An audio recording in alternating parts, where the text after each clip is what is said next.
অভিনেতা পরমব্রত চট্টোপাধ্যায়কে রক্ষা কবচ দিল কলকাতা হাইকোর্ট। আপাতত আগামী 4 সপ্তাহের জন্য অভিনেতার বিরুদ্ধে কোনো কড়া পদক্ষেপ করতে পারবে না পুলিশ, তবে তদন্ত চলবে।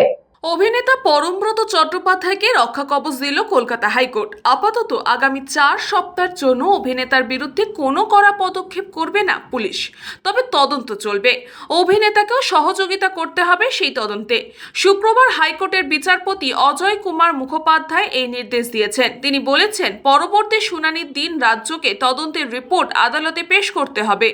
পরবর্তী সিদ্ধান্ত নেওয়া হবে সেই রিপোর্টের উপর ভিত্তি করেই। ঘটনার সূত্রপাত 5 বছর আগে 2021 সালে 2রা মে বিধানসভা ভোটের ফল প্রকাশের পরই সমাজ মাধ্যমে কিছু মন্তব্য করেছিলেন পরমব্রত চট্টোপাধ্যায়। তার থেকেই বিতর্কের শুরু। সেই মন্তব্যের জেরে গত বৃহস্পতিবার 21শে মে গড়িয়াহাট থানায় পরমব্রতর বিরুদ্ধে অভিযোগ দায়ের করা হয়। শুক্রবার পরমব্রতের আইনজীবী ময়ূক মুখোপাধ্যায় আদালতে সওয়াল করেন, এতদিন পরে ওই অভিযোগ কেন? এই অভিযোগ কোনো ভিত্তিই নেই। ওই মন্তব্যের জন্য কারো ক্ষতিও হয়নি। ভারতীয় দণ্ডবিধির 153A এবং 109 ধারায় এফআইআর দায়ের করা হয়েছে। এমন এফআইআর খারিজ করা হোক। 5 বছর আগে বিধানসভা নির্বাচনের পর সমাজ মাধ্যমে পরমব্রতর একটি উস্কানিমূলক মন্তব্য করেছিলেন বলেই অভিযোগ। সেই মন্তব্যের প্রত্যক্ষ সমর্থন করেছিলেন স্বস্তিকা মুখোপাধ্যায়ও। 5 বছর পরে রাজ্যের সরকার বদলের পর গড়িয়াহাট থানায় অভিনেতা অভিনেত্রীদের বিরুদ্ধে অভিযোগ দায়ের করেন আইনজীবী জয়দীপ সেন। অভিযোগকারী আইনজীবীর বক্তব্য, ওই মন্তব্যের মাধ্যমে ভোট পরবর্তী হিংসার উস্কানি দিয়েছিলেন পরমব্রত ও স্বস্তিকা।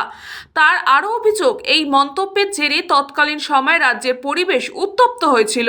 সমাজে প্রভাবশালী ব্যক্তি হওয়া পরমব্রত ও স্বস্তিকার মন্তব্যে অনেকেই প্রভাবিত হয়ে সেই সময় বিজেপি কর্মীদের ওপর অত্যাচার করেছিলেন বলেও অভিযোগ করেছেন জয়দীপ।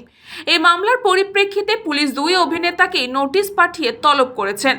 অভিনেত্রী স্বস্তিকা মুখোপাধ্যায় গড়িয়াহাট থানায় হাজিরা দেন এবং সেখানেই তাকে প্রায় 1 ঘন্টারও বেশি সময় ধরে জিজ্ঞাসাবাদ করা হয়।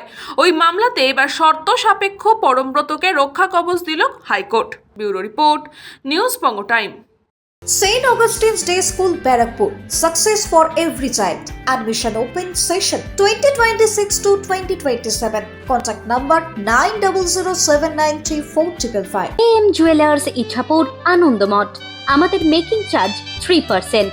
আমাদের লাইভ দেখুন JM Jewelers ফেসবুক পেজে প্রতিদিন রাত 7:35 আমাদের ভিডিও শেয়ার করলে পেয়ে যাবেন সোনার নাকছাবি একদম ফ্রিতে।